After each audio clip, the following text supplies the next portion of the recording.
y a une image que l'histoire n'a jamais vraiment laissé s'effacer. Un homme assis dans une loge de théâtre. Par une nuit d'avril 1865.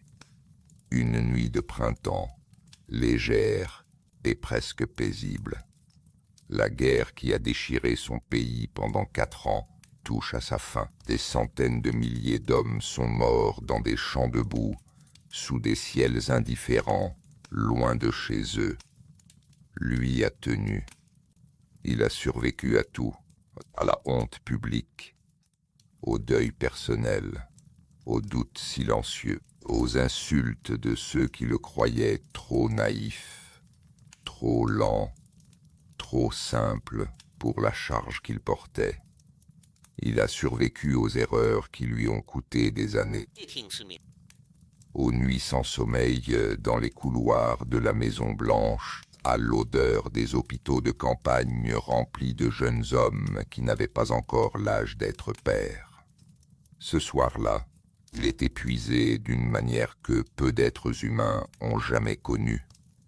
Pourtant, on dit que, dans la loge, pendant quelques instants, il a souri, comme si quelque chose, enfin, pouvait s'arrêter, comme si la tension qui habitait son corps depuis des années commençait, très doucement, à se relâcher. Puis le coup de feu a retenti dans la salle, et l'Amérique n'a plus jamais été tout à fait la même. Il y a des vies qui ressemblent à des arcs, tracés d'un point de départ discret vers quelque chose de plus grand que tout ce qu'on aurait pu imaginer. La vie d'Abraham Lincoln est de celle-là. Un enfant né dans une cabane en rondin sur une terre de pionniers, sans livre, sans maître, sans confort d'aucune sorte, il est devenu l'homme le plus puissant du monde, au moment précis où ce monde avait le plus besoin d'être transformé. Mais ce n'est pas une histoire de grandeur simple.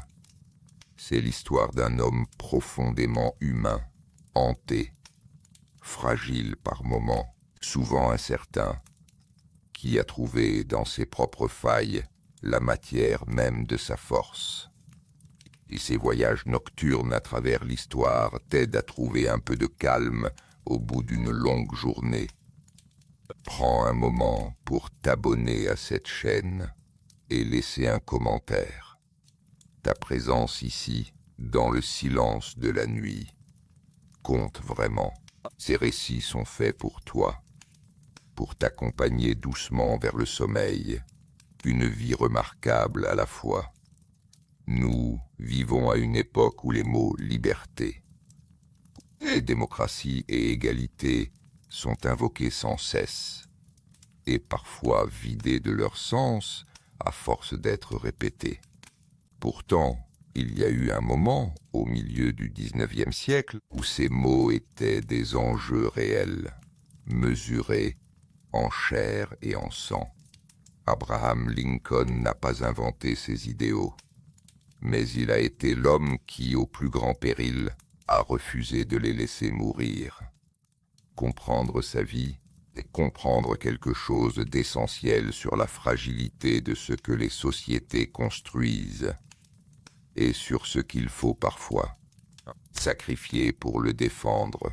Ce soir, nous retraçons la vie d'Abraham Lincoln, l'homme derrière le mythe, le président derrière la statue, l'être humain derrière la légende.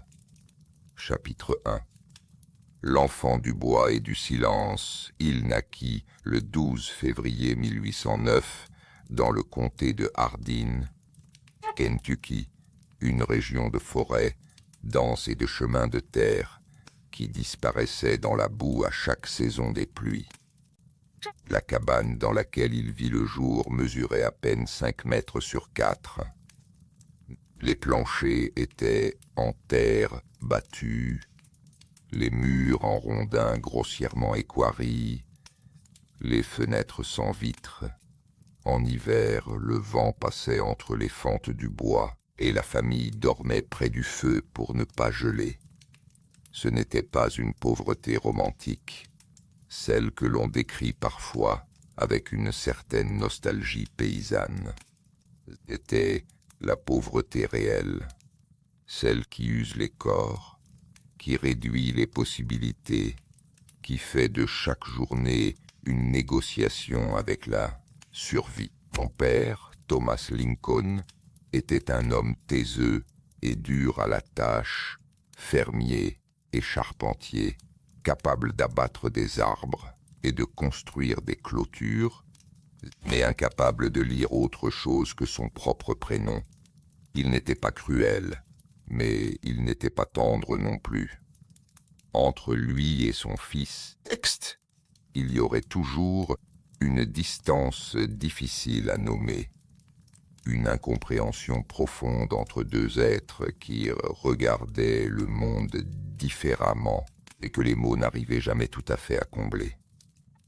Abraham, plus tard, éviterait rarement le sujet de son père dans ses écrits, sans jamais non plus s'y attarder.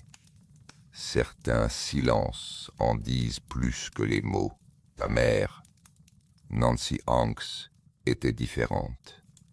On dit qu'elle était douce, qu'elle lisait un peu, qu'elle avait une façon de parler qui donnait envie d'écouter. Abraham avait 9 ans lorsqu'elle mourut, emportée par une maladie que les habitants du Kentucky appelaient la maladie du lait, une intoxication contractée en buvant le lait de vache ayant brouté de l'herbe blanche sauvage. Elle s'alita, affaiblie pendant des jours, et disparut. Abraham et sa sœur Sarah se retrouvèrent seuls avec leur père dans la cabane, au cœur d'un hiver du Kentucky qui ne faisait aucune concession à leur deuil. La mort de Nancy Hanks fut la première grande blessure, pas la dernière. Abraham Lincoln apprendrait, au fil de sa vie, que le deuil était une chose avec laquelle on ne finit jamais vraiment, mais qu'on apprend à porter différemment. Qu'il ressentit à 9 ans, cette solitude fondamentale, ce vide dans la cabane, le silence là où il y avait eu une voix, ne quitta jamais tout à fait le fond de sa nature. Et les historiens qui ont étudié sa psychologie s'accordent à dire que la mélancolie qui le marqua toute sa vie a peut-être commencé là, dans ce deuil précoce et sans parole, puis vint Sarah Bush Johnston. Thomas Lincoln l'épousa moins d'1 an après la mort de Nancy. Une veuve du Kentucky, mère de 3 enfants, femme pratique et chaleureuse. Elle arriva dans la cabane avec une charrette chargée de meubles, de draps propres, de casseroles en cuivre, et d'une énergie tranquille qui changea l'atmosphère du foyer du tout au tout. Elle aimait Abraham immédiatement, instinctivement, comme si elle avait reconnu quelque chose en lui. Et lui, qui avait vécu 1 an dans une maison vide de tendresse, se laissa aimer. Il l'appellerait toujours ma belle-mère avec une chaleur sincère, inhabituelle dans ses écrits pourtant peu démonstratifs. Ce fut Sarah qui encouragea sa passion pour les livres. Dans le Kentucky de 1815, les livres étaient rares comme l'or. Abraham empruntait tout ce qu'il pouvait trouver. La Bible, les fables d'Ésope, les voyages de Gulliver, Robinson Crusoe, une biographie de George Washington qu'il lut et relut au point de la mémoriser presque entièrement. Il lisait à voix haute, lentement, en articulant chaque mot, comme si les syllabes elles-mêmes avaient un poids, une texture, une existence propre. Il lisait par tous les temps, à toutes les heures, avec la concentration obsessionnelle de quelqu'un qui a compris Très tôt, les mots sont la seule porte de sortie d'un monde trop petit. Sa scolarité formelle se résuma à quelques mois éparpillés ici et là, dans des écoles de fortune tenues par des maîtres de qualité variable. Il estima lui-même, plus tard, que son éducation totale n'avait pas dépassé une année. Tout le reste, il se l'était donné lui-même, dans les cabanes, au coin des feux, sous les arbres l'été, en marchant sur les chemins de terre d'Indiana avec un livre coincé sous le bras. Cette façon d'apprendre, lentement, profondément, seul, lui donna quelque chose qu'une éducation formelle n'aurait peut-être pas pu offrir. Une pensée véritablement sienne, ses idées lui appartenaient, parce qu'il les avait conquises une à une, en 1816. La famille traversa le fleuve Ohio pour s'installer dans l'Indiana, une terre encore plus sauvage, encore plus isolée. Abraham avait 7 ans. Il passa les 14 années suivantes à défricher des terres, à abattre des arbres, à fendre des rails de bois pour les clôtures. Un travail brutal qui développa son corps autant qu'il contraignit son esprit. Il grandissait vite, et à l'adolescence, il était déjà singulièrement grand, presque 1,90 m, longiligne, avec de longues mains et une démarche un peu gauche, qui n'avait rien de l'élégance que l'on associe aux hommes d'influence. Sa force physique était remarquable. Les voisins racontaient qu'il pouvait soulever des charges qu'un homme ordinaire n'aurait pas pu déplacer. Mais c'est son esprit qui était sa vraie puissance. Et cette puissance-là, personne autour de lui ne savait vraiment quoi en faire. À 21 ans, il quitta le foyer familial. Non pas dans un éclat de colère, non pas avec des déclarations de liberté, mais simplement discrètement comme quelqu'un qui a attendu le moment permis et qui part sans regarder en arrière. Son père ne l'accompagna pas. Abraham Lincoln ne reviendrait jamais vivre avec lui. Il arriva à New Salem, Illinois, en 1831. Une bourgade d'une centaine d'habitants accrochés sur les rives de la Sangamon River, avec quelques boutiques, un moulin, une taverne et beaucoup de poussière en été. C'était peu, mais c'était assez pour qu'un jeune homme ambitieux commence à exister aux yeux des autres. Il y décrocha un poste de commis dans une épicerie générale. Ce travail, en apparence modeste, lui offrit quelque chose d'inestimable. Le contact quotidien avec les habitants de la région. La boutique était un lieu de rencontre, de discussion, d'échange, et Lincoln, derrière son comptoir, apprenait à écouter. Il mémorisait les préoccupations des uns, les histoires des autres, les conflits, les espoirs, les petites misères et les joies ordinaires d'une communauté de pionniers. Il développa ce don, qui ne s'enseigne pas, de faire en sorte que chacun se sente écouté, compris, respecté. C'était une forme d'intelligence sociale rare, et elle lui servirait toute sa vie. Il était aussi déjà un conteur extraordinaire. Ses histoires, drôles, précises, légèrement irrévérencieuses, attiraient les gens dans la boutique comme une flamme attire les papillons de nuit. On venait pour les nouvelles. On restait pour écouter Lincoln. Sa réputation de bonne compagnie se construisit naturellement sans effort apparent, parce qu'elle n'était pas calculée. Il était simplement ainsi, curieux des autres, heureux de partager ce qu'il savait, toujours prêt à trouver l'angle comique dans une situation difficile, mais sous cet extérieur affable et bon enfant, il y avait quelque chose de plus sombre.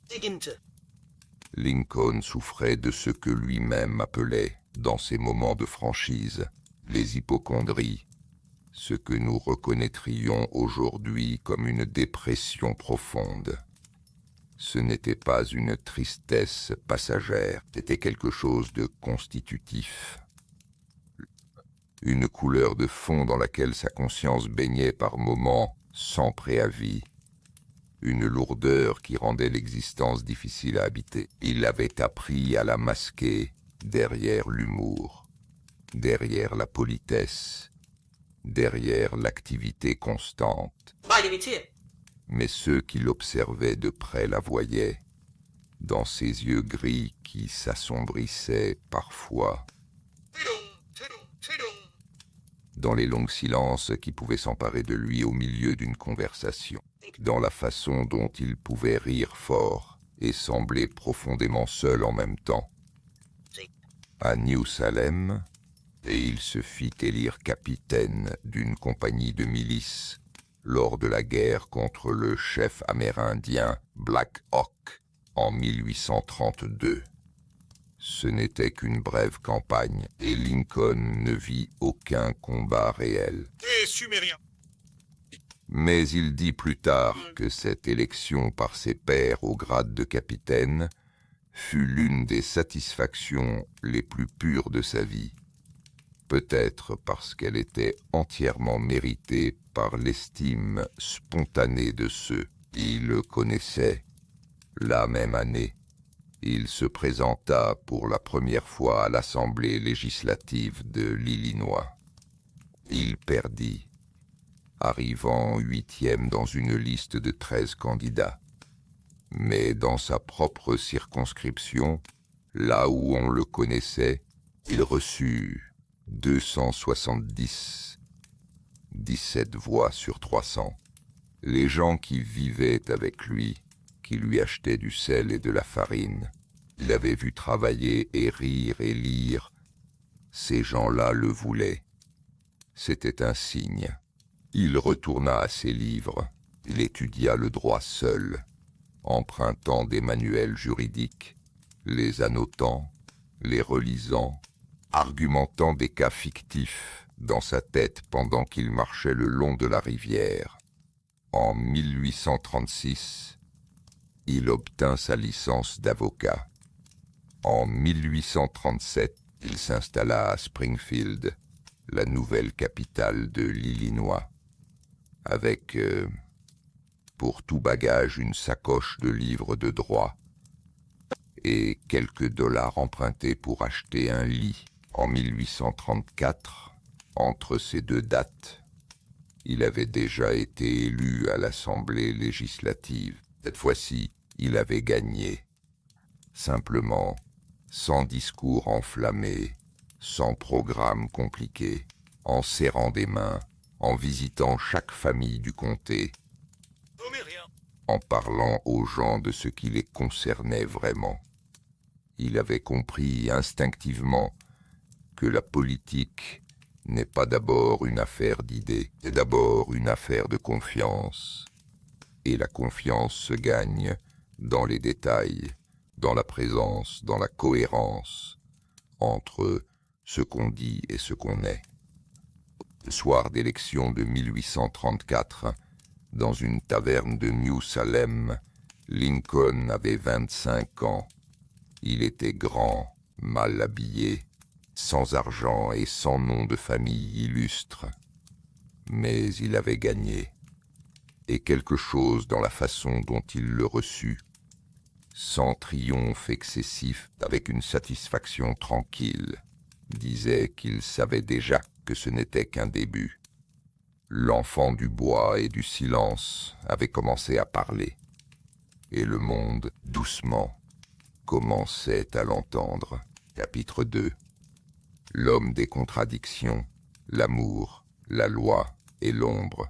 Springfield, Illinois, dans les années 1830 et 1840, n'était pas une ville ordinaire.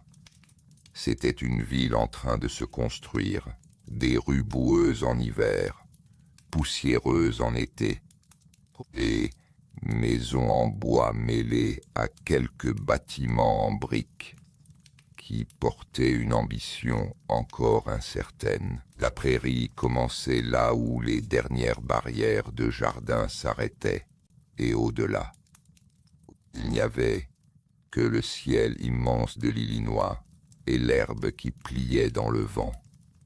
Dans ce paysage de frontières que Lincoln construisit sa vie d'adulte, ou du moins essaya de la construire dans les moments où l'ombre qui vivait en lui le laissait faire. Avant Springfield, il y avait eu Anne Rutledge. C'est ici qu'il faut marcher doucement, parce que l'histoire d'Anne et d'Abraham appartient autant à la légende qu'aux faits vérifiables. Hey. Ce qu'on sait, c'est qu'elle était la fille du propriétaire de la taverne de New Salem, qu'elle était intelligente et chaleureuse, et qu'Abraham Lincoln la connaissait bien. Assez bien. Selon les témoignages recueillis des années plus tard auprès de ceux qui les avaient côtoyés, pour que leur relation ait quelque chose de plus que l'amitié ordinaire. Anne Rutledge mourut de la fièvre typhoïde en août 1835, à 22 ans. Elle était fiancée à un autre homme. Et la question de savoir si Lincoln avait jamais déclaré ses sentiments reste sans réponse certaine. Ce qui est certain, en revanche, c'est l'effet de cette mort sur lui. Les témoins de l'époque décrivent un Lincoln transformé, absent, silencieux, errant parfois le long de la rivière pendant des heures, incapable de se concentrer, incapable de dormir. Un de ses amis raconta qu'il était si préoccupé par l'état de Lincoln qu'il ne le quittait presque plus, craignant qu'il ne se fasse du mal. Les historiens qui ont étudié sa psychologie ont noté que la mort d'Anne semble avoir réveillé quelque chose de plus ancien, peut-être le deuil de sa mère, jamais vraiment traversé, jamais mis en mots, comme si deux pertes s'étaient superposées dans son corps et lui avaient rendu le monde brièvement inhabitable. Il s'en remit comme on s'en remet toujours, non pas en oubliant, mais en continuant. La vie insiste, les sessions législatives reprennent, les cas juridiques s'accumulent sur le bureau. Les routes de l'Illinois sont longues et boueuses, et il y a toujours quelqu'un qui a besoin d'un avocat. Mais 6 ans plus tard, en janvier 1841, l'ombre revint, plus profonde, plus dévastatrice. Lincoln avait rompu ses fiançailles avec Mary Todd, femme cultivée et volontaire issue d'une famille de la bonne société de Lexington, Kentucky. Et les raisons exactes de cette rupture ne sont pas entièrement claires. Ce qui est clair, c'est que Lincoln plongea dans un état qui alarma sérieusement ses proches. Il écrivit lui-même à son associé en droit. « Je suis maintenant l'homme le plus misérable qui soit. » Si ce que je ressens était réparti également sur l'ensemble de la race humaine, il n'y aurait plus un seul visage souriant sur cette terre. Des amis retirèrent de son entourage les couteaux et les objets tranchants, par précaution. Il ne sortit presque plus pendant plusieurs semaines. Son médecin craignait pour sa vie. Ce n'est pas un détail biographique mineur, c'est un fait central. L'homme qui allait un jour diriger la nation la plus puissante du monde à travers la guerre la plus meurtrière de son histoire. Cet homme-là avait connu, à 32 ans, un effondrement intérieur complet. Et il en avait réchappé, pas grâce à des remèdes, pas grâce à une révélation soudaine, mais lentement, douloureusement, par la seule force d'une volonté qui refusait de se laisser dissoudre. Cette expérience le changea. Elle lui donna une connaissance intime de la souffrance qui ne se lit pas dans les livres. Et elle lui donna peut-être quelque chose de précieux, la certitude que les moments les plus sombres finissent par passer, si l'on tient. Il se réconcilia avec Mary Todd en 1842 et l'épousa en novembre de la même année. Leur mariage fut, pour employer un euphémisme élégant, compliqué. Mary était brillante, polyglotte, passionnée de politique, vive d'esprit, mais aussi imprévisible dans ses humeurs exigeantes, parfois explosive dans ses accès de colère. Lincoln, pour sa part, était absorbé, souvent absent en pensée même quand il était physiquement présent, peu démonstratif dans sa vie domestique. Porté à se retrancher dans ses lectures ou ses réflexions au lieu de répondre aux sollicitations émotionnelles de sa femme.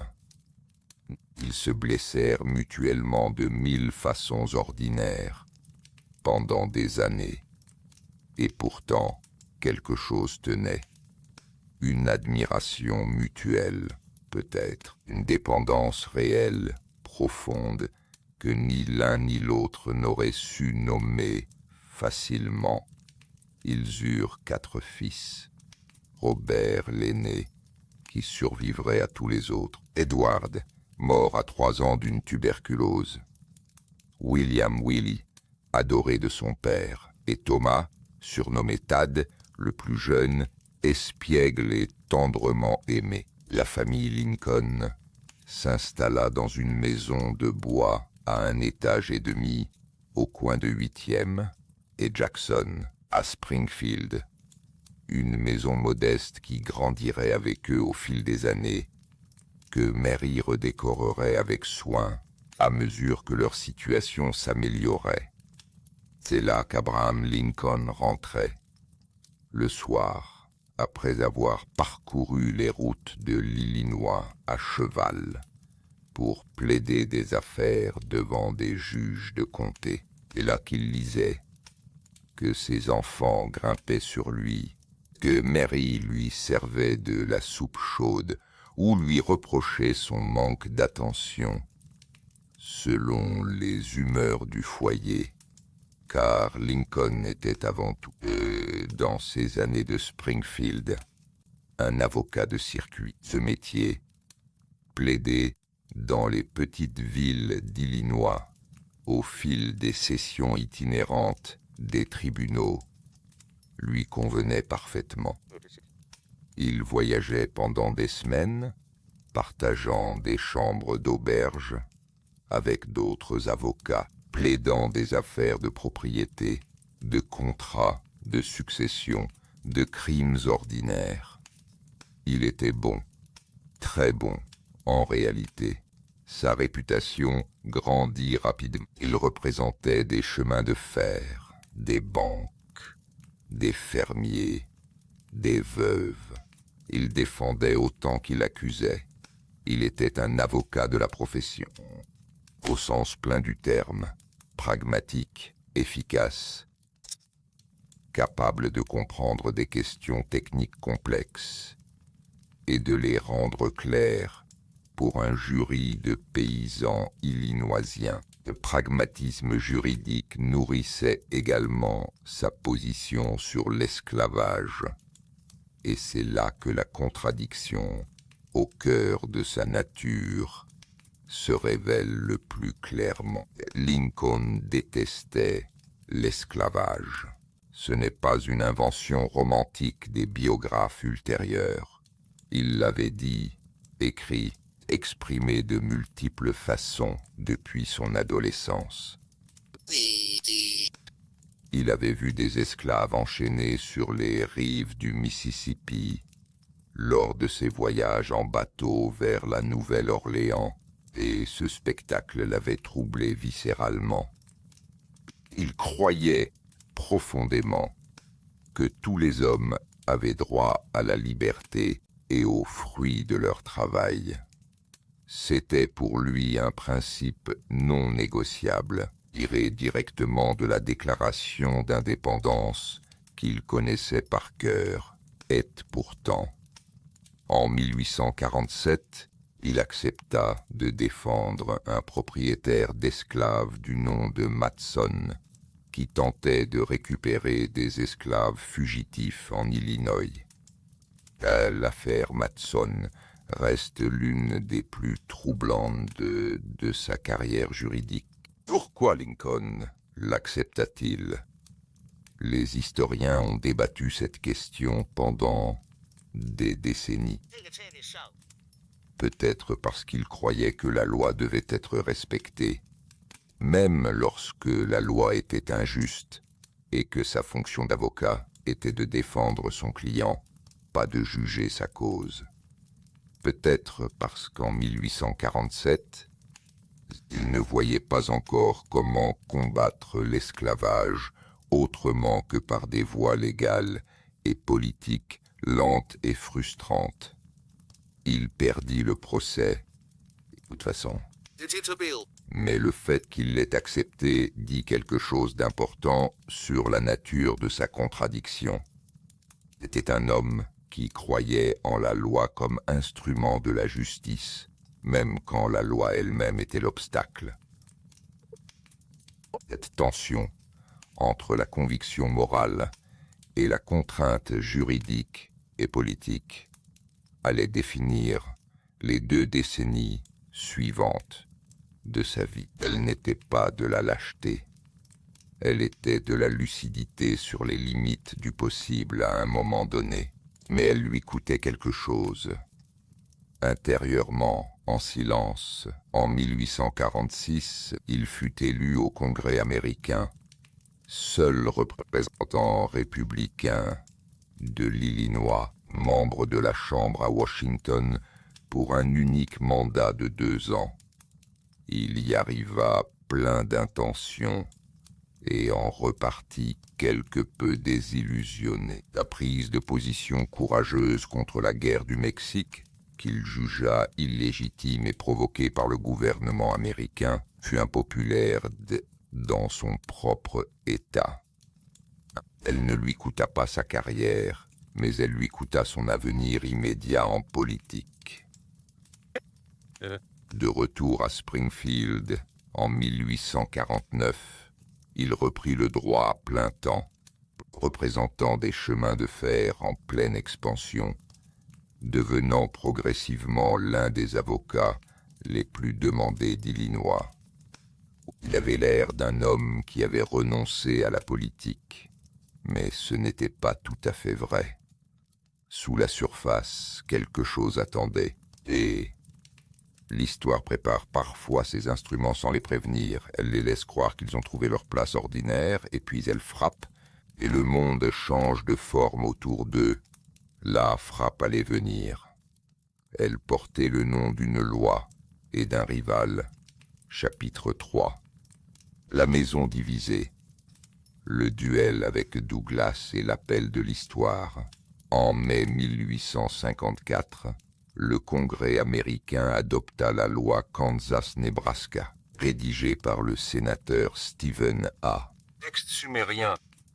Douglas, l'homme le plus puissant d'Illinois et l'une des figures les plus influentes de la politique nationale. Cette loi abolissait en pratique le compromis du Missouri de 1820. Il avait jusqu'alors maintenu une ligne de démarcation fragile entre les territoires libres et les territoires esclavagistes. Désormais, chaque nouveau territoire pourrait décider par lui-même, par le vote de ses habitants, s'il autoriserait ou non l'esclavage. Douglas appelait cela la souveraineté populaire. Les adversaires l'appelaient une porte ouverte à l'expansion de l'esclavage vers l'Ouest. Abraham Lincoln, dans son bureau de Springfield, lut le texte de la loi et quelque chose en lui se réveilla. Quelque chose qui avait sommeillé pendant 5 ans sous les dossiers juridiques et les tournées de circuit. Il dit plus tard que cette loi l'avait arraché à sa torpeur politique.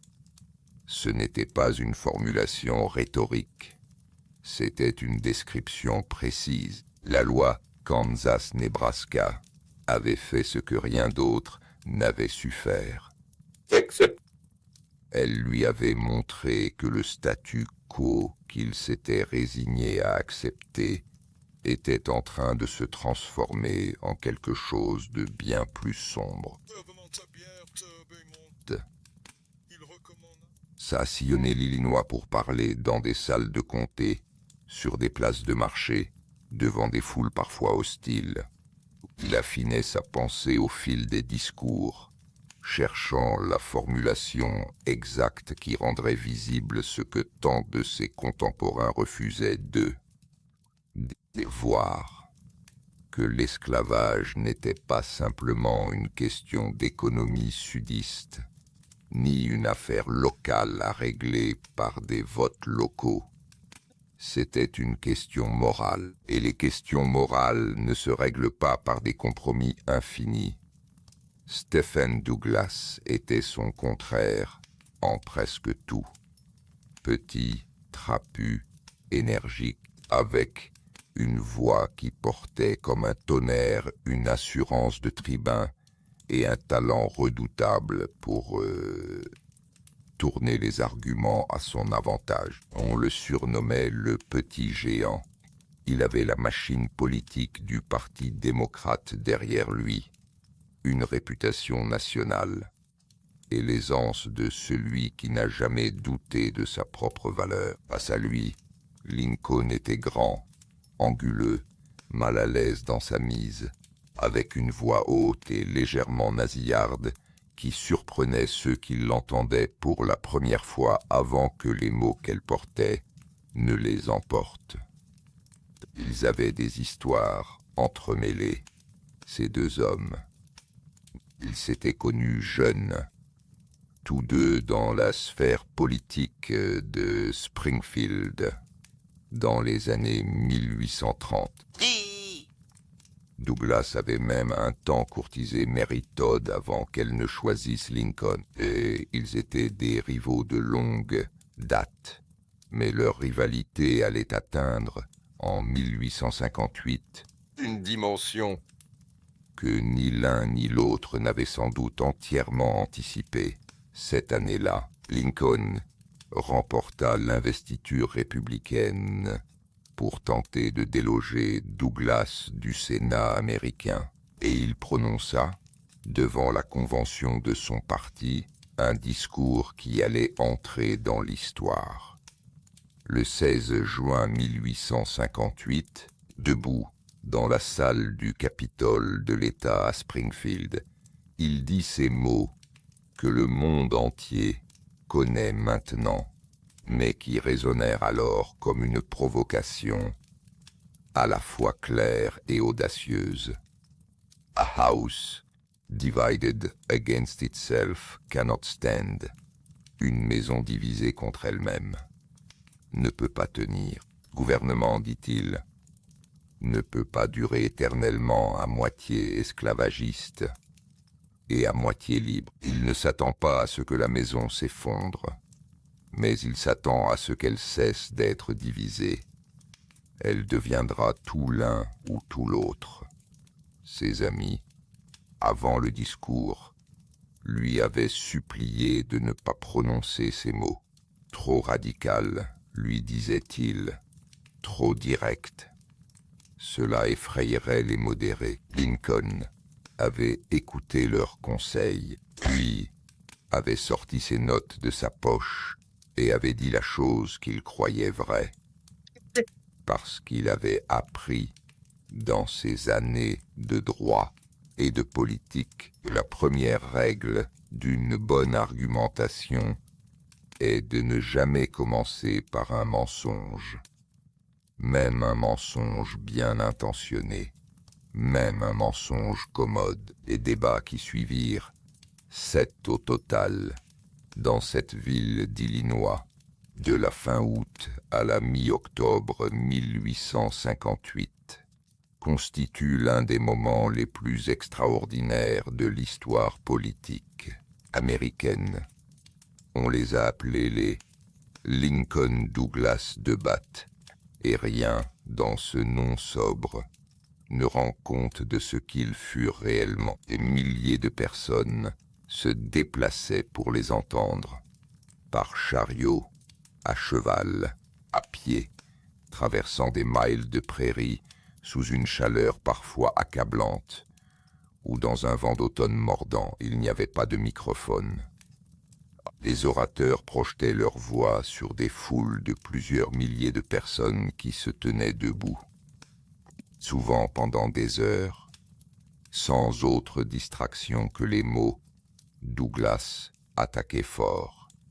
Il accusait Lincoln d'être un abolitionniste radical, un ennemi de l'ordre constitutionnel, un homme dont les idées mèneraient inévitablement à une guerre entre les États. Il jouait sur les préjugés raciaux de son public, et il y en avait beaucoup, dans l'Illinois de 1858, y compris parmi ceux qui détestaient l'esclavage. Il demandait, avec une précision cruelle, si Lincoln voulait que les Noirs votent, siègent dans les jurés, se marient avec des Blancs. Ces questions n'étaient pas innocentes. Elles visaient à coincer Lincoln entre sa conviction morale et la réalité de l'électorat illinoisien. Et Lincoln, il faut le dire avec honnêteté, ne s'en sortit pas toujours avec une pureté absolue. Dans certains débats, dans certains comtés, où il savait que son auditoire était profondément hostile à l'égalité raciale, il prit soin de préciser qu'il n'était pas partisan de l'égalité sociale entre les races, qu'il reconnaissait des différences physiques et sociales qui, selon lui, rendraient difficile la coexistence des deux races sur un pied d'égalité. Ces déclarations sont inconfortables à lire aujourd'hui. Mais rien! Elles révèlent un homme qui croyait sincèrement à la dignité et à la liberté de tous, mais dont la vision de l'égalité restait ancrée dans les limites de son époque et de son contexte politique. Et pas une raison de l'absoudre. C'est une raison de le comprendre tel qu'il était. Non pas un saint, mais un homme en train de grandir vers quelque chose de plus grand que ce qu'il était capable d'embrasser pleinement à ce moment-là. L'arc de sa vie, comme il le dit lui-même dans d'autres contextes, se penchait vers la justice, mais lentement, avec des torsions et des résistances. Pour le fond du débat, l'expansion de l'esclavage, il fut sans équivoque.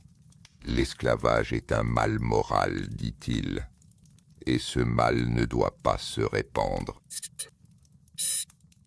La déclaration d'indépendance affirme que tous les hommes sont créés égaux, et cette affirmation n'est pas une hypocrisie commode à oublier. C'est une promesse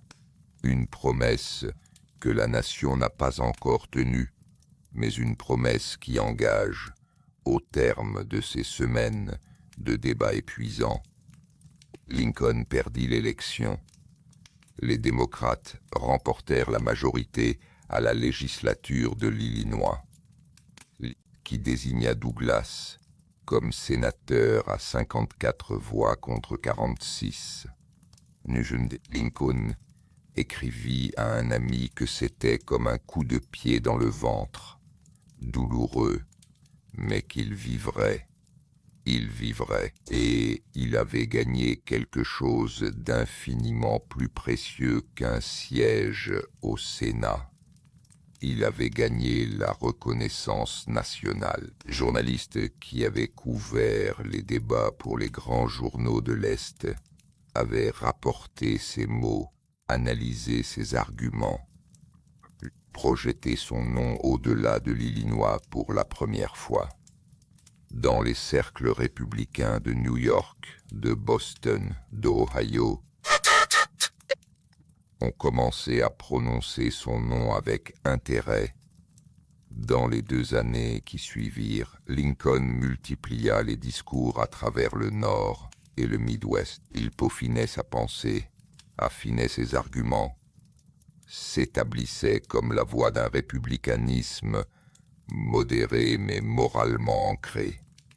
En février 1860, il prononça le discours de Cooper Union à New York, un exposé juridique et historique d'une précision remarquable sur la question de l'esclavage dans les territoires. Et la salle lui fit une ovation debout. Les hommes de lettres et de loi, new-yorkais, qui avaient peut-être attendu un rustre de la frontière, découvrirent un penseur d'une clarté redoutable. Lorsque la Convention républicaine se réunit à Chicago en mai 1860, le nom d'Abraham Lincoln était dans l'air.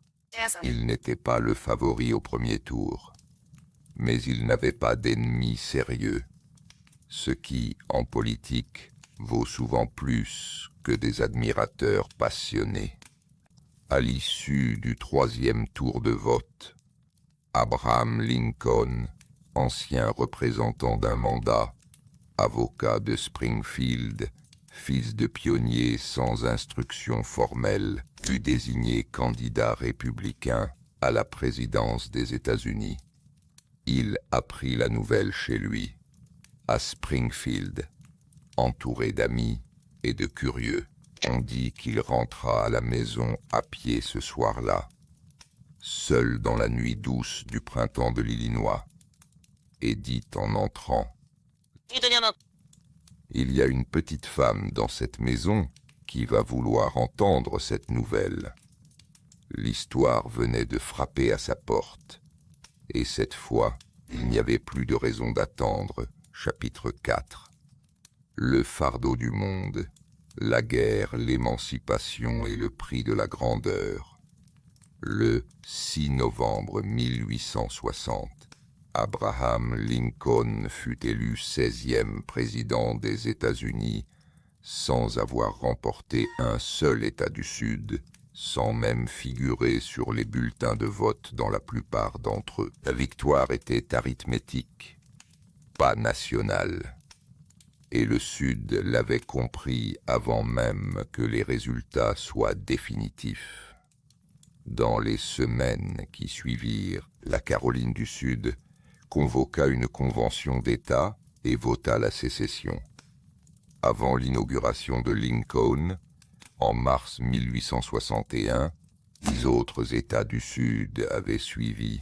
Les États confédérés d'Amérique existaient, avec leur propre constitution, leur propre armée en formation et leur propre président. Lincoln entra dans la Maison Blanche le 4 mars 1861 dans une ville qui n'était pas sûre. Des rumeurs de complot circulaient depuis des semaines. Des espions sudistes opéraient à Washington. Son convoi d'inauguration avait dû emprunter des itinéraires secrets dans les derniers jours pour déjouer ce qui semblait être un complot d'assassinat à Baltimore. Il prêta serment sous un ciel gris et lourd, devant une foule silencieuse qui sentait que quelque chose de grave était en train de commencer. Dans son discours inaugural, il s'adressa directement aux États du Sud avec une douceur remarquable pour les circonstances. « Nous ne sommes pas des ennemis, dit-il. Nous sommes des amis. Nous ne devons pas être des ennemis. » Quelque chose dans le fond de l'âme américaine relie les hommes du Nord et du Sud d'une façon que la politique ne peut pas entièrement défaire. Il conclut en évoquant les cordes mystiques de la mémoire qui unissent les Américains. C'était beau, c'était sincère. Cela ne changea rien. Le 12 avril 1861, des canons confédérés ouvrirent le feu sur Fort Sumter, en Caroline du Sud. La guerre civile américaine avait commencé. Ce qui suivit dépasse en horreur presque tout ce que l'Amérique avait connu jusqu'alors. En 4 années, plus de 600 000 soldats allaient mourir. Certains dans des batailles qui coûtèrent des dizaines de milliers de vies en quelques jours. Antietam, le 17 septembre 1862, fut la journée la plus meurtrière de l'histoire militaire américaine. Plus de 22 000 hommes tués, blessés ou disparus en 12 heures. Les hôpitaux de campagne débordaient, et c'est beau. Les champs étaient jonchés de corps que l'on n'avait pas encore le temps d'enterrer. L'odeur, disaient ceux qui y étaient, ne ressemblait à rien de connu. Lincoln recevait les rapports de bataille dans le bureau du secrétaire à la guerre, parfois au milieu de la nuit. Il lisait les dépêches télégraphiques dans la lumière des lampes à pétrole, seul ou presque, debout dans sa longue chemise de nuit, les cheveux en désordre, les yeux cernés d'un homme qui ne dort jamais assez. Il prenait les décisions militaires avec une prudence qui décourageait ses généraux, et parfois les perdait. Il limogeait les uns, promouvait les autres, cherchait inlassablement l'homme capable de gagner cette guerre. Il essaya George McClellan, brillant organisateur, mais paralysé au moment d'attaquer. Il essaya Burnside, Pope, Hooker. Tous trouvèrent des façons de décevoir. Il lui faudrait attendre Ulysses S. Grant pour trouver ce qu'il cherchait. Un homme qui combattait.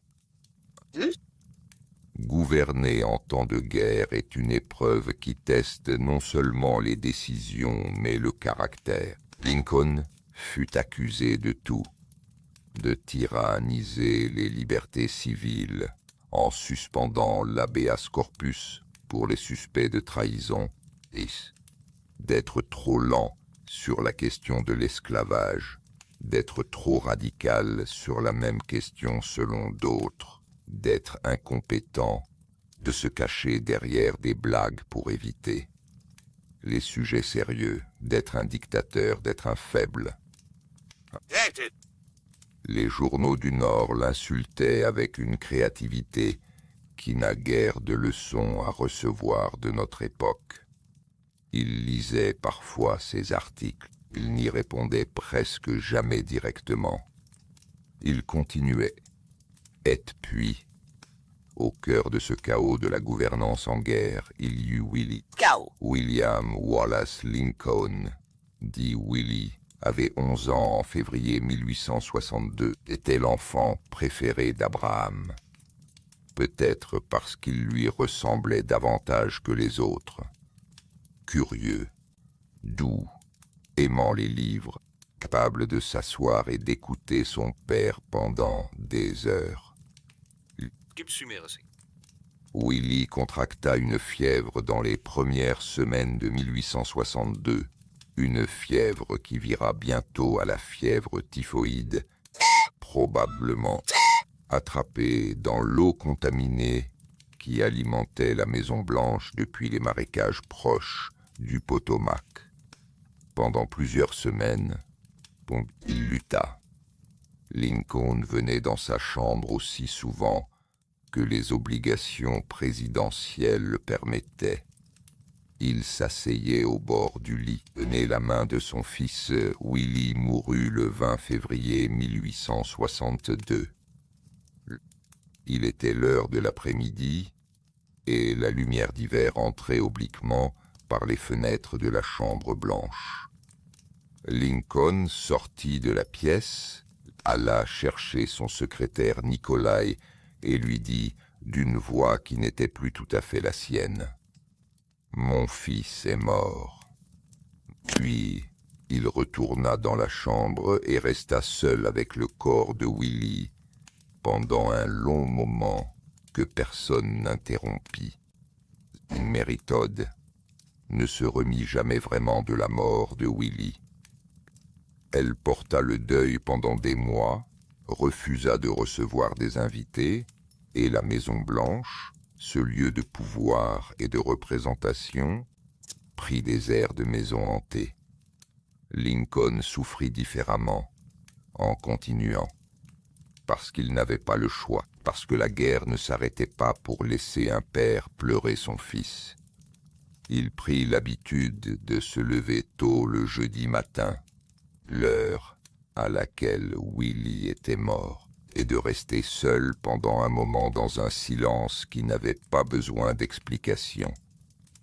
Et c'est dans ces mois de deuil et de guerre simultanée, à la fin de l'été 1862, dans le silence des nuits de la Maison-Blanche, que Lincoln prit la décision la plus importante de sa présidence. Peut-être la plus importante de sa vie. Il avait longtemps cherché la façon d'attaquer l'esclavage par des voies constitutionnelles. Il avait proposé, sans succès, des plans de compensation aux États esclavagistes qui accepteraient d'abolir progressivement l'institution. Mais la guerre avait changé l'équation. Du point de vue stratégique, maintenant l'émancipation avait un sens militaire. Elle priverait le Sud de sa main-d'œuvre esclave, essentielle à son économie de guerre. Elle permettrait de recruter des hommes noirs dans les armées de l'Union, et elle transformerait la nature même du conflit, faisant de la guerre non plus seulement une guerre pour l'Union, mais une guerre pour la liberté humaine. Lincoln travailla seul sur le texte de la proclamation pendant des semaines. Il la révisait dans ses moments libres, à 5 heures du matin, avant que les visiteurs commencent à affluer, ou tard le soir, après les dernières dépêches. Il présenta le document à son cabinet en juillet 1862. Le secrétaire d'État, Seward, lui suggéra d'attendre une victoire militaire avant de le publier, pour ne pas qu'il ressemble à un acte de désespoir. Lincoln attendit. La victoire, ou ce qui pouvait en tenir lieu, arriva avec la bataille d'Antietam, le 17 septembre 1862. 5 jours plus tard, le 22 septembre, Lincoln publia la proclamation préliminaire d'émancipation, où les esclaves dans les États en rébellion seraient libres à compter du 1er janvier 1863. Le 1er janvier arriva. Ce matin-là, Lincoln serra des mains pendant des heures lors d'une réception d'État. Et quand vint le moment de signer la proclamation définitive, sa main tremblait de fatigue. Il s'arrêta, regarda le document, puis dit « Si mon nom doit jamais entrer dans l'histoire, c'est pour cet acte, et toute mon âme est dans cet acte. » Il apposa sa signature, lente, délibérée, lisible, en bas du document. Ce moment mérite qu'on s'y arrête. La proclamation d'émancipation n'abolissait pas légalement l'esclavage. Elle ne s'appliquait qu'aux États en rébellion, c'est-à-dire là où le gouvernement fédéral n'avait aucune autorité directe au moment de sa signature. Elle était techniquement limitée. Elle était politiquement et moralement révolutionnaire. Elle changeait le sens de la guerre. Elle changeait ce que le drapeau étoilé signifiait. Et dans les mois qui suivirent, des milliers d'esclaves qui avaient entendu parler de la proclamation de bouche en bouche commencèrent à marcher vers les lignes de l'Union, portant leur liberté dans leurs mains comme une chose enfin réelle. Mais la guerre continuait, et elle était loin d'être gagnée. En novembre 1863, Lincoln fut invité à prononcer quelques mots lors de la dédicace du cimetière militaire de Gettysburg en Pennsylvanie, là où, 4 mois plus tôt, 50 000 hommes avaient été tués ou blessés en 3 jours de bataille. L'orateur principal de la cérémonie était Edward Everett, un rhéteur célèbre qui parla pendant 2 heures dans le style élaboré de l'éloquence classique. Lincoln se leva et prononça 272 mots. 2 minutes. Quand il se rassit, les applaudissements furent modestes. Il dit à un ami qu'il pensait que son discours était un échec. Il se trompait, qu'il avait dit à Gettysburg que la nation, fondée sur la promesse que tous les hommes sont créés égaux, traversait une épreuve qui déterminerait si de telles nations pouvaient durer. Était bien plus qu'un hommage aux morts. C'était une redéfinition de l'Amérique elle-même. Ce n'était plus seulement une union d'États. C'était une proposition, une expérience vivante sur ce que la démocratie peut faire et doit faire pour mériter son nom. En 1864, la situation semblait désespérée. Les pertes militaires continuaient. Grant menait des campagnes sanglantes en Virginie. Les sondages montraient une popularité de Lincoln en chute libre. Même dans son propre parti, des républicains radicaux cherchaient à lui substituer un autre candidat. Les démocrates offrirent la présidence à McClellan sur une plateforme de négociation de paix avec le Sud, ce qui aurait signifié, en pratique, la survie de l'esclavage. Lincoln crut sincèrement, à certains moments de l'été 1864, qu'il allait perdre l'élection. Il rédigea un mémorandum en août. Ses ministres signèrent sans en connaître le contenu, dans lequel il anticipait sa défaite et s'engageait à coopérer avec son successeur pendant la période de transition. Cet acte préparait dignement sa propre défaite, dit tout sur le genre d'homme qu'il était, puis Atlanta tomba en septembre. L'armée de Sherman progressait dans le sud, l'Union tenait, et en novembre 1864, Abraham Lincoln fut réélu avec 212 voix électorales contre 21 pour McClellan, une victoire bien plus large que ce qu'il avait osé espérer. Pour la première fois, depuis des mois, quelque chose dans son visage se détendit.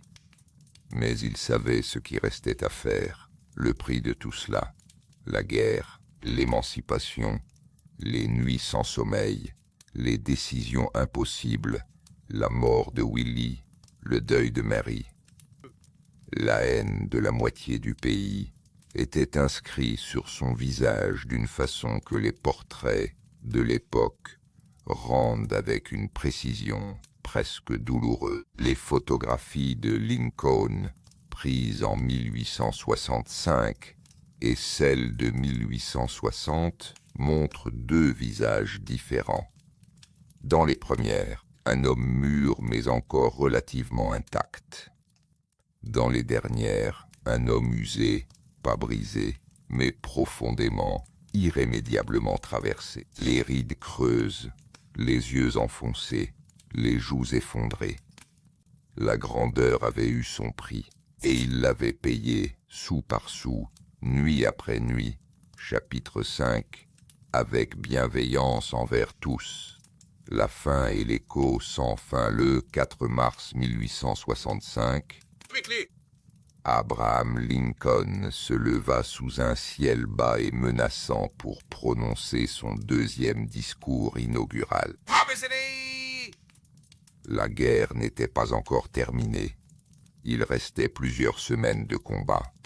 Mais on sentait que quelque chose dans l'équilibre des forces était en train de se renverser définitivement. La foule qui se pressait sur les marches du Capitole était dense, mêlant soldats et civils, hommes libres et, pour la première fois dans un contexte aussi solennel, des citoyens noirs qui étaient venus témoigner d'un moment qu'il ne pouvait pas encore entièrement croire réel. Lincoln parla peu. Son discours inaugural fut le plus court de l'histoire américaine.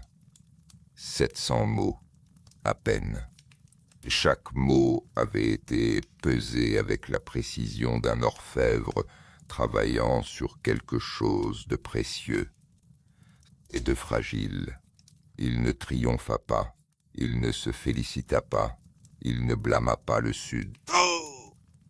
Il plaça la guerre dans une lumière quasi métaphysique, comme un châtiment divin que les deux camps avaient en quelque sorte mérité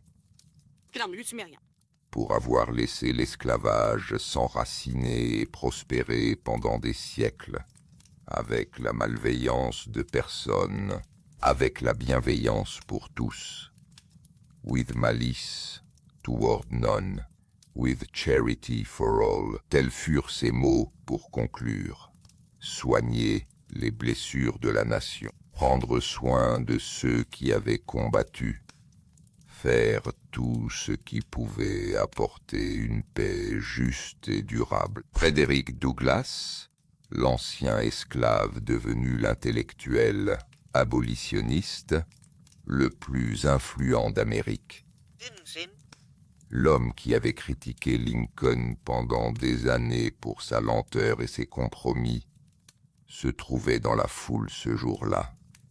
Lincoln l'aperçut, y s'interrompre la réception qui suivit, et alla le chercher personnellement.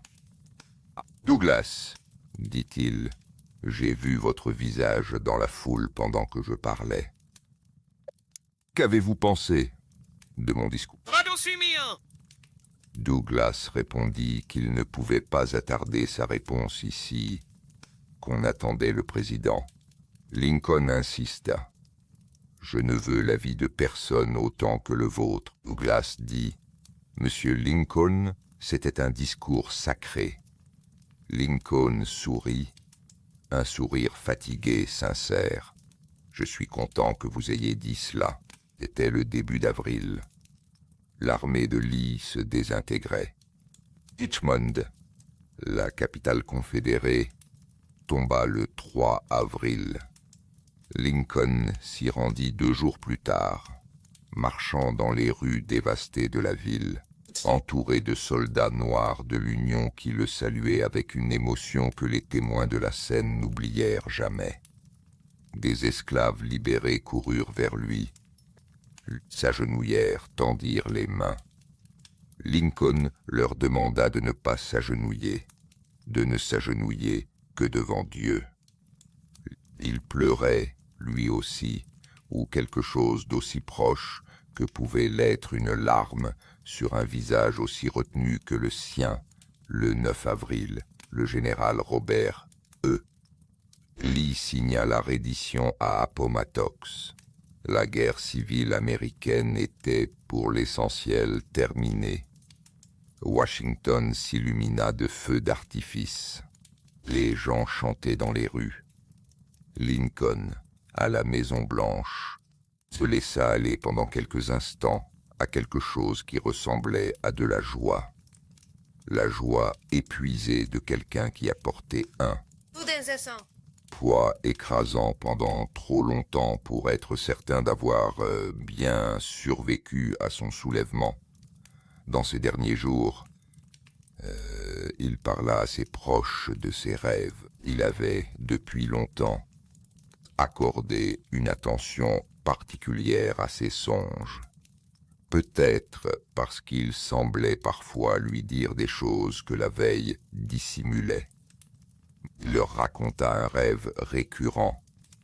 Il était seul sur un navire, voguant à grande vitesse vers un rivage indistinct. Dans une brume épaisse et sombre, il avait fait ce rêve, dit-il, avant chaque grande bataille. Antietam, Gettysburg, Fort Donelson. Et il venait de le refaire.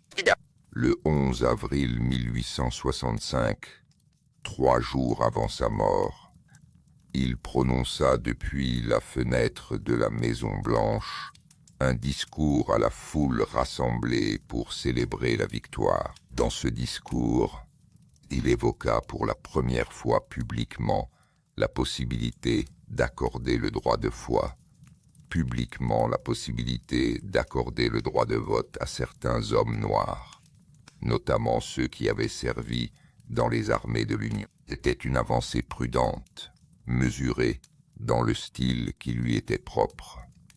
Mais c'était une avancée réelle. Dans la foule, ce soir-là, un acteur de théâtre du nom de John Wilkes Booth entendit ces mots. Il se pencha vers son compagnon et dit « Voilà son dernier discours. » Il avait décidé de tuer Lincoln le soir du 14 avril. Abraham et Mary Lincoln se rendirent au Ford's Theatre pour voir une comédie légère intitulée « Our American Cousin ». Lincoln n'avait pas vraiment envie d'y aller. Il était fatigué et il aurait préféré rester à la Maison-Blanche. Mais l'annonce de sa présence avait été faite et les gens l'attendaient. Il s'habilla, prit le bras de Marie et ils montèrent dans leur voiture, dans la loge du théâtre. Pendant un moment de la pièce où le public riait, Booth entra par derrière et tira une balle dans la nuque d'Abraham Lincoln. Il y a des actes que l'on peut raconter en peu de mots, parce que les mots, dans ces moments-là, ne font qu'encercler le silence. Ce que l'on sait, c'est que Lincoln ne se réveilla jamais. Il fut transporté dans une pension de l'autre côté de la rue, allongé en diagonale sur un lit trop court pour son grand corps, entouré de médecins qui ne pouvaient rien faire d'autre qu'observer. Mary était là, effondrée. Les membres du cabinet arrivèrent un à un dans la nuit. Le secrétaire à la guerre Stanton veillait.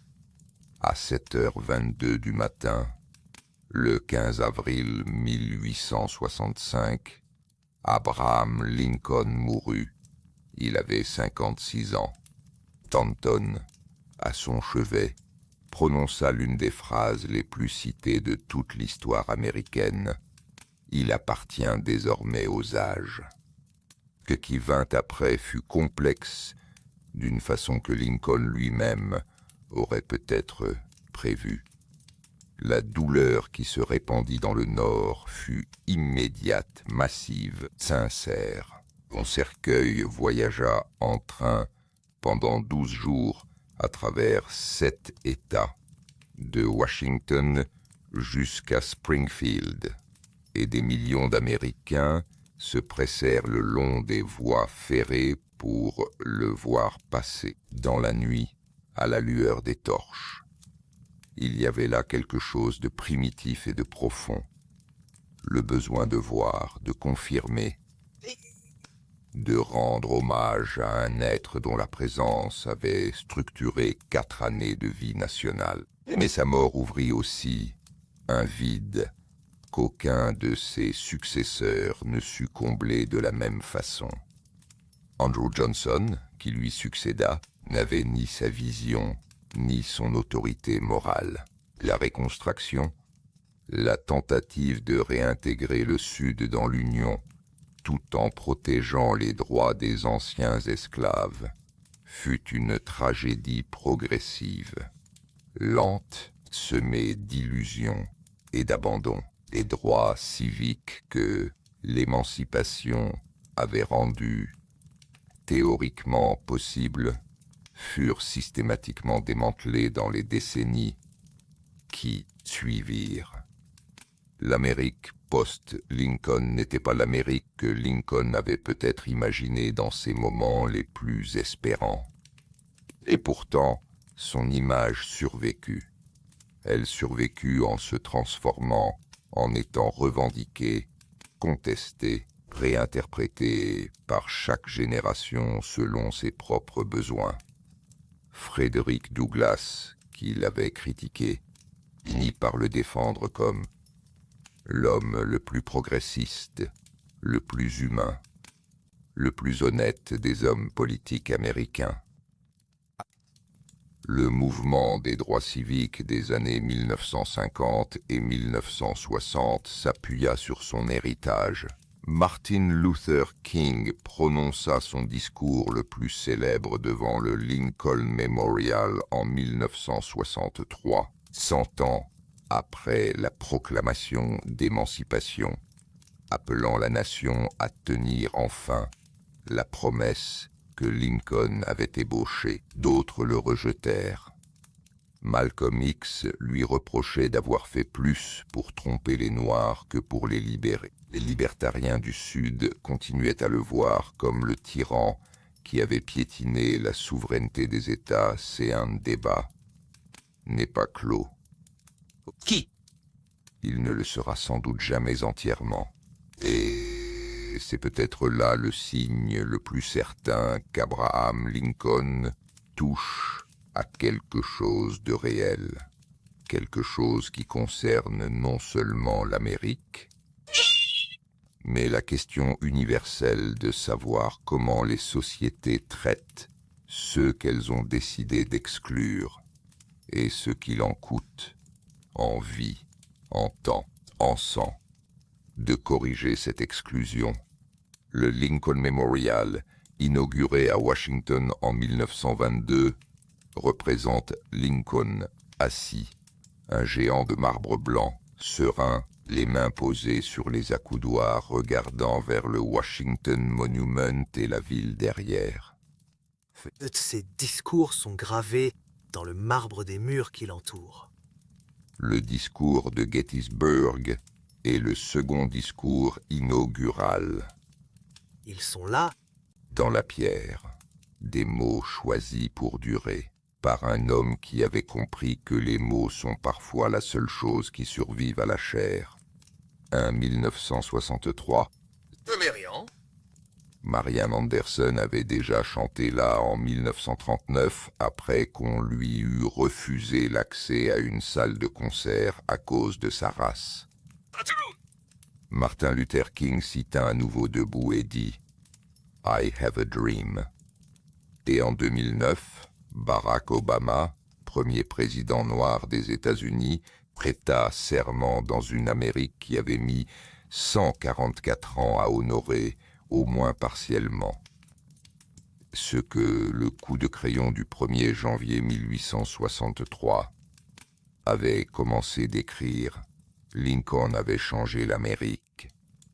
L'Amérique l'avait changé en retour, et le dialogue entre eux, entre un homme et la nation qu'il avait refusé de laisser se fragmenter, continue silencieux dans la pierre et dans les mots, dans les débats et dans les rêves d'une société encore en train de chercher la forme de sa propre promesse. Il est tard. Maintenant, il est temps de laisser reposer cette histoire, ou du moins d'en poser les pages les plus lourdes, presse que la vie d'Abraham Lincoln nous laisse, n'est pas simplement un récit de grandeur. C'est quelque chose de plus compliqué, et pour cette raison même, de plus précieux.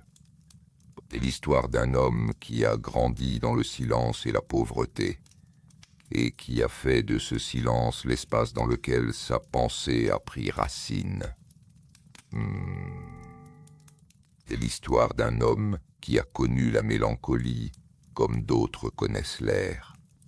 Une présence constante, parfois étouffante, jamais entièrement vaincue, et qui a appris à gouverner depuis l'intérieur de cette mélancolie, à en faire non pas un obstacle, mais une lucidité. C'est l'histoire d'un homme profondément contradictoire, un homme qui croyait en la liberté mais qui mit du temps, trop de temps peut-être, à en tirer toutes les conséquences. Un homme qui détestait l'esclavage et qui, pendant des années, chercha des voies prudentes, des compromis, des solutions graduelles, avant que l'histoire le place devant le moment où la prudence elle-même devenait une forme de lâcheté, et où il choisit, enfin, clairement, d'agir. Ce passage, de la retenue au courage, de la stratégie à la conviction, est peut-être ce qu'il y a de plus instructif dans sa vie. Pensons à ce qu'il a traversé dans l'ordre de ce voyage. Un enfant qui perd sa mère à 9 ans dans une cabane d'Indiana. Un jeune homme qui s'enseigne lui-même à lire, à raisonner, à plaider, seul, contre toute probabilité. Un homme qui tombe dans des abîmes de dépression et qui en revient, non pas guéri, mais plus solide. Un avocat de circuit qui arpente les routes boueuses de l'Illinois en cherchant sa place dans un monde qui ne lui a rien offert d'avance. Un orateur qui perd un duel oratoire légendaire et gagne l'histoire par la défaite. Un père qui pleure son fils dans une maison blanche assiégée par la guerre. Un président qui signe, d'une main tremblante et consciente de ce qu'il fait, le document qui libère des millions d'êtres humains. Un homme qui rédige en 2 minutes, dans un cimetière de soldats, des mots qui redéfinissent ce que signifie appartenir à une nation. Et un être humain qui, au soir du 14 avril 1865, s'assoit dans une loge de théâtre et sourit, brièvement, sincèrement, avant que tout s'arrête. Sa contradiction ne s'est jamais résolue tout à fait. Il est mort avant de voir si sa vision de la réconciliation nationale était possible. Il est mort avant de savoir si l'Amérique tiendrait la promesse qu'il avait mise dans sa signature. En un sens, cette question reste ouverte. Pas seulement pour l'Amérique, mais pour toutes les sociétés qui ont un jour décidé de tracer une ligne entre ceux qu'elles reconnaissaient comme pleinement humains et ceux qu'elles ne reconnaissaient pas encore. Qu'il a changé, à jamais, c'est cette ligne. Il ne l'a pas effacée seul, mais il a été celui qui, au moment décisif, a refusé de la laisser avancer davantage, et qui a engagé sa vie entière dans ce refus. Repose-toi, maintenant. L'histoire continue de se faire, quelque part, dans le bruit du monde que tu as mis en veille pour ce soir. Mais ici, dans ce calme qui t'appartient, laisse ces mots se poser doucement. Laisse l'image de cet homme, grand, fatigué, souriant dans une loge de théâtre, t'accompagner quelques instants encore avant que le sommeil vienne. Il y a des vies qui changent le monde, et il y a des vies qui nous rappellent ce que cela coûte vraiment de le changer Bonne nuit.